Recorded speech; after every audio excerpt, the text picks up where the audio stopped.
Ranaghat college রানাঘাটের সম্পদ ৭৫ বছরে পদার্পণ করেছে। যে চারা গাছটা ১৯৫০ সালে রোপণ করা হয়েছিল তা আজ ময়ূরে পরিণত হয়েছে। এই কলেজে আমি ২৮ বছর ধরে অধ্যাপনা করছি। এই ২৮ বছরে এই কলেজে বিভিন্ন দিক থেকে সামগ্রিকভাবে উন্নতি হয়েছে। সেটা তার ইনফ্রাস্ট্রাকচার, ক্লাসরুমের সংখ্যা, বিভিন্ন রকমের ব্যবস্থাপনা যথেষ্ট পরিবর্তন এসছে। নিজস্ব কলেজের যে বিভিন্ন ভবন সেইগুলোর বৃদ্ধি পেয়েছে। এই ৭৫ বছর পূর্তি উপলক্ষে প্ল্যাটিনাম জয়ন্তীর আয়োজন করা হয়েছে।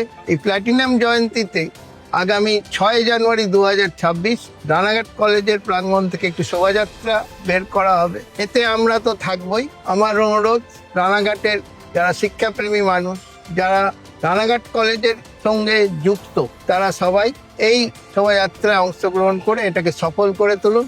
3 cheers টু রানাঘাট কলেজ। পায়ে পায়ে ৭৫।